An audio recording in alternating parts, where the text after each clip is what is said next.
Keluarga damai yang dikasih Tuhan, Shalom. Senang sekali bisa menyapa Bapak Ibu Saudara dalam Samas kali ini dengan tema integrasi iman dalam pendidikan dengan subtema manusia jatuh dalam dosa sehingga merusak citra Allah, demikian juga citra pendidikan.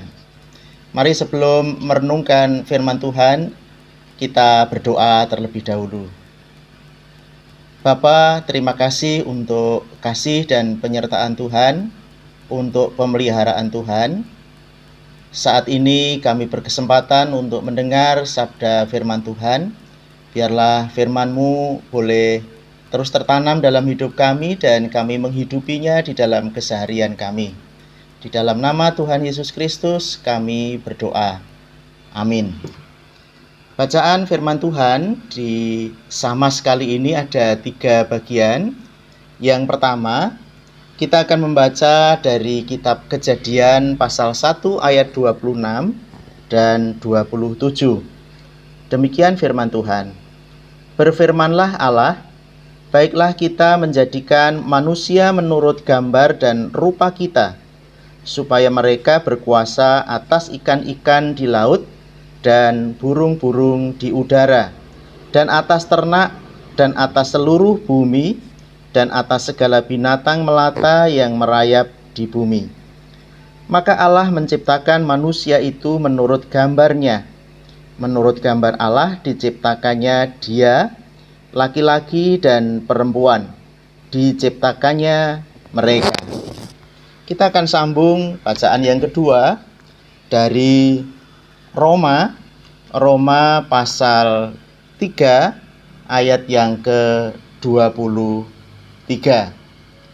Karena semua orang telah berbuat dosa dan telah kehilangan kemuliaan Allah. Yang terakhir kita akan membaca dari Amsal 1 ayat yang ke-7. Takut akan Tuhan adalah permulaan pengetahuan, tetapi orang bodoh menghina hikmat dan didikan. Keluarga damai yang dikasih Tuhan, dalam bacaan Kejadian 1 ayat 26 dan 27, Allah menciptakan manusia segambar dan serupa dengannya. Itu berarti manusia dipanggil untuk mencerminkan karakter Allah. Allah yang penuh hikmat, kasih, penuh keadilan dan kebenaran.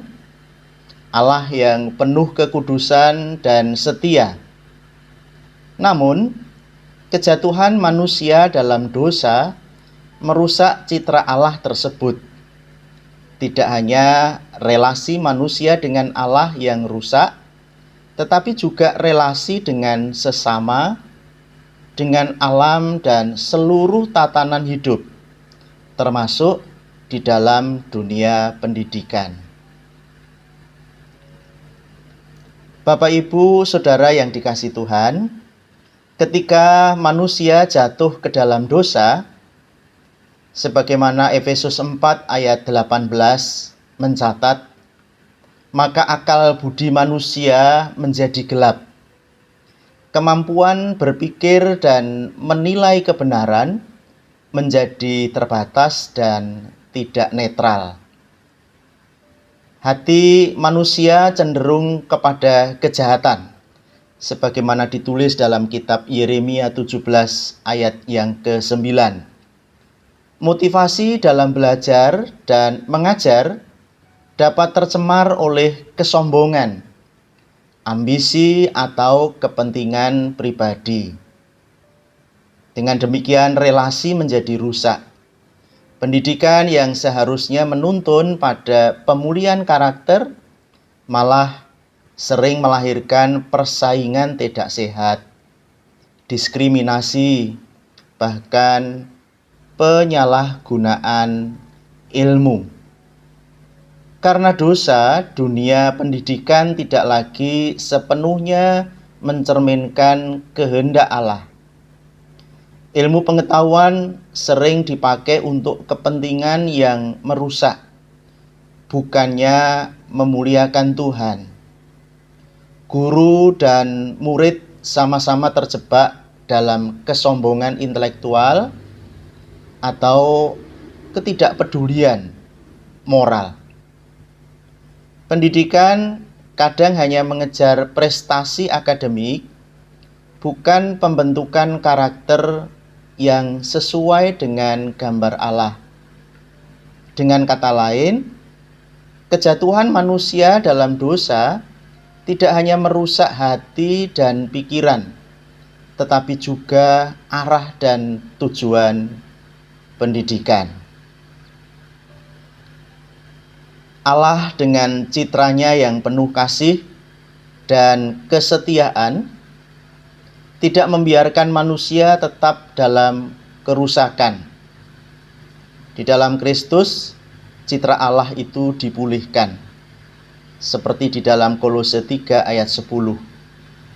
Injil membawa transformasi bukan hanya pada individu, tetapi juga pada setiap aspek kehidupan, termasuk pendidikan.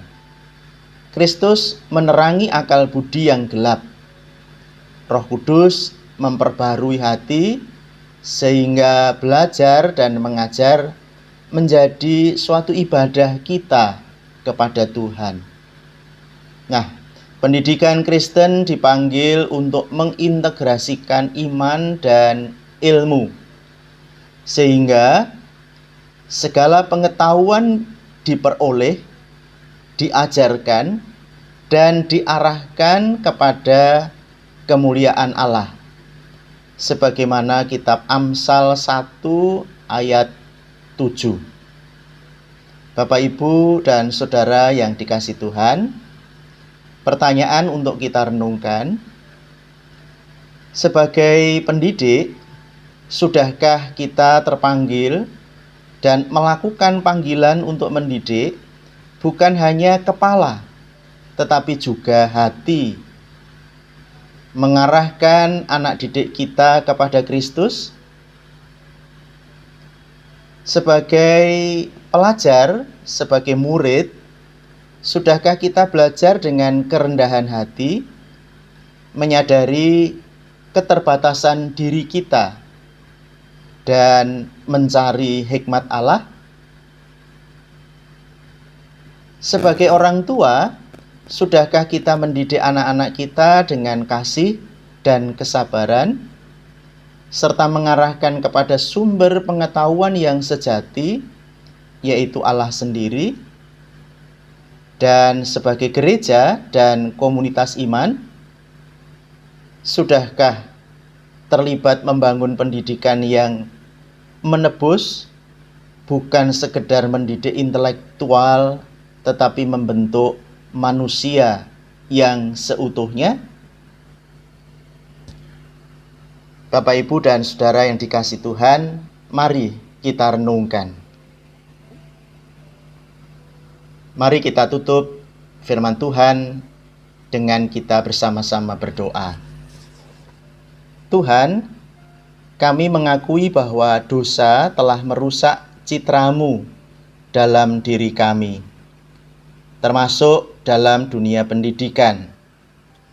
Kami mohon Engkau memulihkan akal budi, hati, dan motivasi kami melalui karya Kristus, sehingga setiap usaha belajar dan mengajar dalam proses pendidikan memulihkan nama Tuhan.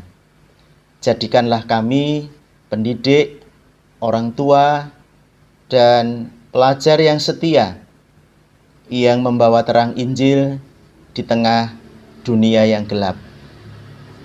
Amin.